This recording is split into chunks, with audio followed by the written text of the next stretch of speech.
99% of clothing brands fail because their products suck. I know because when I first started out, I thought my designs were fire, yet nobody was buying it. I was posting every day, making content, I was hyped on my own stuff, yet it just sat there getting no sales. Then once I cracked the process for designing winning products, everything flipped. I went from selling nothing to selling out drops, doing over 10K in revenue per month, and shipping out over 4,000 pieces worldwide. And the wild part is, it literally only takes one winning product to do that. The truth is, if you miss this, your brand is already dead before it starts. But if you learn how to design pieces that are actually authentic and intentional, not the lazy copy and paste BS you see all over the internet, that is when you start selling out. So in this video, I'm breaking down the exact 4-step framework that I've used to scale past $250,000 in sales. And just to be clear, this video is about the process and the science behind designing winning products, not the actual technical side. If you want to learn how to design in softwares like Adobe Illustrator or Procreate, I have full tutorials you guys can check out right here.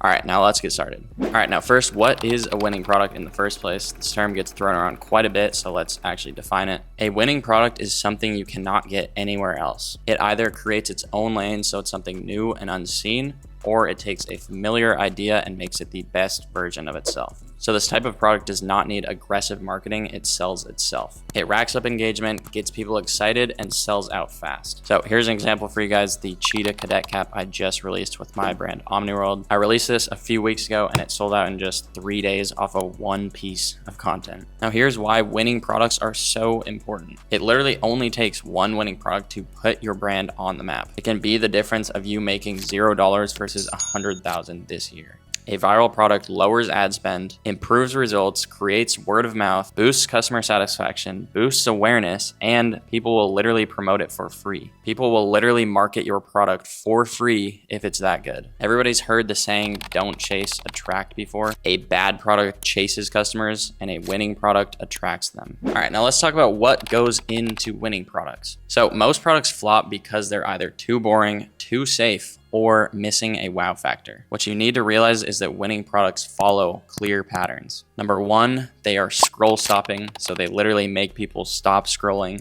Number two is unique differentiation. It either introduces a new idea or executes a familiar idea better than anybody else. Number three is wow factor. It sparks conversation, evokes emotion, is controversial, or it solves a problem. Number four, perceived value over cost. So the customers feel like they're getting something special even if they pay a premium price for it. And number five is cultural or trend relevance. It aligns with movements, subcultures, or trends without being gimmicky. For example, take the PS2 wallet chain I just released. By combining a PS2 theme with a classic wallet chain, I created something that people had never seen before. It's also packaged inside of a custom PS2 video game case, making it feel like a collector's item and giving it that wow factor. There's also a few left on the site. All right, now let's take a look at some examples of winning products. So winning products typically fall under 3 categories. So on the left, we have visually striking pieces. These are the scroll stopping designs with wow factor. On the right, we just have the very clean, well done pieces. These are familiar concepts, but elevated or done better than everybody else. And then lastly, in the middle, we just kind of have the middle ground between both of those two. So starting off on the left with the visually striking pieces. So first, we have this House of Errors vest. The whole design is cut and sewn. This is a piece that you see and immediately just so much detail, you're like, wow, that's a crazy piece. And as you can see, has 23,000 likes, so it is clearly a very popular design. Next one from DeVril Supply. This jacket has like 1 million stitches on it, so again, it's very crazy. You see it and you're like, holy shit, that's a lot of stitches. As you guys can see, another one, 18,000 likes. Then we have the Overgrowth pants from Bad Son. These are just incredibly detailed, just very wow factor design. You know, you just look at it and it's like, holy shit, that's crazy. And then this is the PS2 wallet chain from my brand that I released. Just a unique concept, and using the packaging gives it that wow factor, so people are like, damn, that's cool and kind of crazy. So pretty much if you design something and people see it and they say, holy shit, that's crazy, then you have done a good job. Now in the middle, this is in between visually striking and just clean.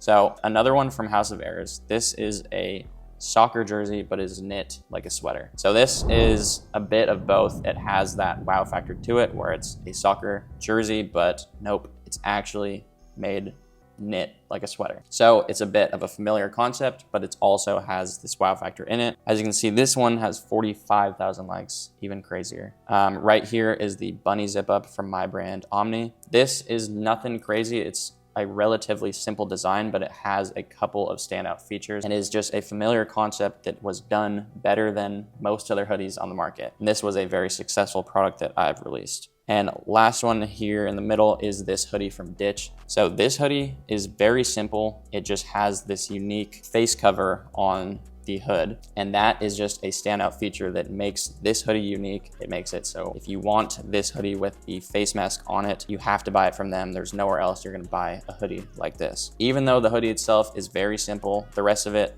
is really nothing crazy, but it just has that one element giving it that wow factor and taking this familiar concept that is now elevated better than anyone else. Now, once you guys get these winning products made, you will need a website to sell them on, and a website is nothing without a good domain. That is where .store comes in. They hit me up to sponsor this video, and normally I do not mess with sponsors. However, I actually use this product myself for my other business, the Clothing Brand Library. So that's clothingbrandlibrary.store. It's the same thing as a .com, but way better for people selling stuff online. They ran a detailed study that shows that .store domains get 87% more traffic and rank twice as high on Google. So that is free traffic literally just by switching your domain. Like I said, I use it myself, but to name some other people, Cristiano Ronaldo uses it, Rihanna, iShowSpeed, Mr. Beast, and a lot more. Now, how much is this gonna cost you guys? All right, so they gave me a personal link to give you guys, so you guys can get your own .store domain for a full year for only 99 cents, an entire year for less than $1. Very good deal, honestly. So check the link in the description to get your .store domain. All right, let's get back into it. And now on the right side, so these are just simple pieces, familiar ideas, elevated than everybody else. So first, it's one from Sweats Collective. This is just a plain gray sweatsuit. It's very simple. There's really not much about it that is like, whoa, that's crazy. But it's just a very clean, presentable, like the marketing is very clean, and it is just done better than every other brand out there. So if you want to buy a sweatsuit, this is definitely one of your top options just because the marketing and the presentation is better than everyone else. The quality is there. Everything is there, it checks all the boxes. And so with this, you have to do a little bit more on the marketing side, but still a very successful product. And as you guys can see, this one also has 22,000 likes on it. And then lastly, this is the Forest beanies from my brand. These are, pretty simple design, nothing crazy, but is just a familiar concept done better than everybody else. Well, I'm not gonna say it's better than everyone else, but it's just a clean design and it was priced well. And it sold out pretty fucking fast. So simply, you just have to make something that is better than 90% of your competition. If you can make something that is just very good, clean, and also price it accordingly, get it in front of the right eyes and people are going to buy it. All right, now here's the big key that separates the brands that actually blow up versus the ones that blend in with everybody else and flop. That difference is intention. Trust me when I say this is where 99% of clothing brands fuck it up, so listen closely. A brand that is truly great has intention behind every single product. If you don't put any intention behind it or any meaning, it's just lazy and you're simply adding more noise to an already oversaturated market. If you are just designing to sell, you are already losing. The brands that win long-term are the ones that actually stand for something and design with real intention. So take a step back, think about what you truly want to leave behind, and think deeper than just money and followers. All right, now here is that 4-step framework for designing winning products. Step number 1 is asking the right questions. So most people start out by asking questions like, what would sell? What would make my brand sell out? Now that is wrong. There is nothing wrong with wanting to sell out your drop or blow up, but it just cannot be your only motivator. Instead, here are a couple questions to guide you. So first, why am I even designing this in the first place, besides to make money? You could be doing anything, but you chose clothing. And think deeper than just because I fuck with clothes.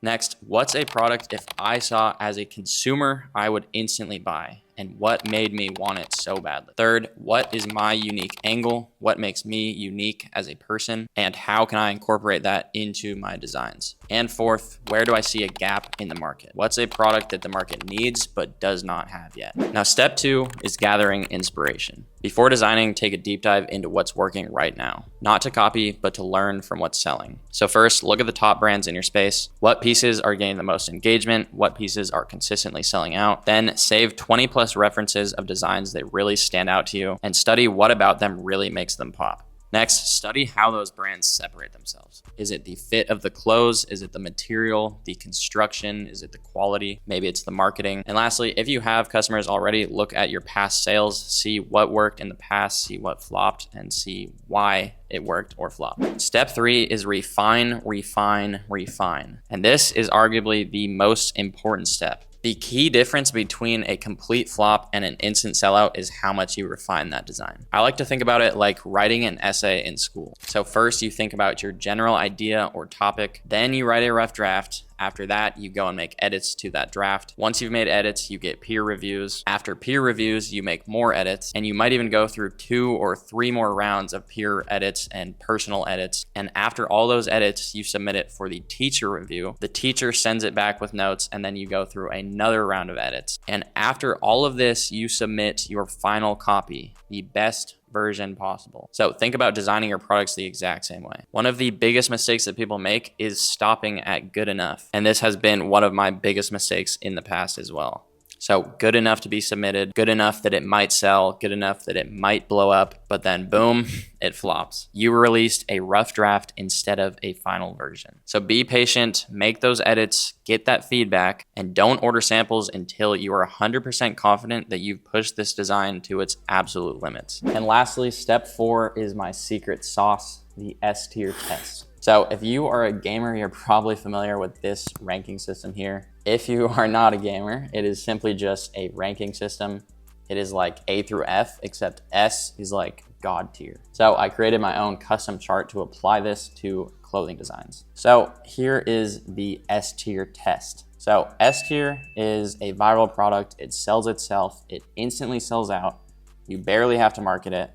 And people will pay whatever price necessary because they can't get it anywhere else. So this would be a product like those cargo pants from Bad Sun earlier. Just a very viral product, spreads like wildfire and instantly sells out at a premium price. Now, coming down here, we have A tier. So A tier is a great product. It's not an instant sellout, but it's still a damn good success. It doesn't have the same viral spread as an S tier product, but if you can get the A product in front of the right eyes, you are going to get a lot of sales. Now, A is where you really want to be. S tier is like, that's God tier, like we're talking about. You can't expect to have an S tier product every single time you design something. Most of your products realistically are going to be A tier, assuming you've pushed it to the max. Now, if we come down again, we have B tier. So B tier is a good product. Keyword there, good. Just kind of average. People have seen it before. Yeah, it's cool, but is it worth their money? There's better products out there, but if you can convince me well enough, I'll buy it. Now, B tier is where most brands are sitting at right now. This is where most designs live, in B tier. So just good products, yes, they're good. Maybe I would wear it. There's a lot of people who would wear it, but would I be willing to spend my money on it? Like maybe if, you give me a deal or you can convince me really good, or like I see a celebrity or influencer wearing it or something, but it does not have that S tier and A tier strength to it. All right, now down to C tier. Pretty average piece. People are only buying this if it's a really good deal, AKA cheap. Pretty hard to sell without really good marketing or a fuck ton of influencers. D tier, yeah, this shit is ass. Good luck selling it. It's the type of product you see and just say, what the fuck is this dog shit? And lastly, F tier. Oh, hell no, man. What the fuck, man? This is a fucking abomination. The manufacturer shouldn't have even let you produce this hideous piece of work. So with this, it is good as I use this as a screen. I make a design and I ask myself, is this an S tier product? Is it an A tier product? If it's not, then I still have more work to do. Like I said, most products live in the B tier, those good products, but that's the key word there. It's good, it's not great. So really take the time to push it to A tier. And S tier, that's gonna be maybe, once a year. Don't count on it every single time. Designing winning products is not luck, it is a repeatable process. Focus on designing pieces that are authentic, intentional, and desirable. If you do that, you don't need 100 designs, you only need one. That one product alone can flip your brand from doing $0 to doing over 10K a month. This process is exactly how I've grown my brand Omniworld to over $250,000 in sales. So stop copying, start creating, and make something that is worth buying. Now, if you want personal help from me, direct feedback on your brand, you can apply for my private coaching community below in the description. It's limited and we only accept about 1 out of 5 applications, so don't be lazy on your application. Appreciate you guys for watching. If you like this video, leave a like and consider subscribing for more tutorials just like this one. All right, y'all. Peace.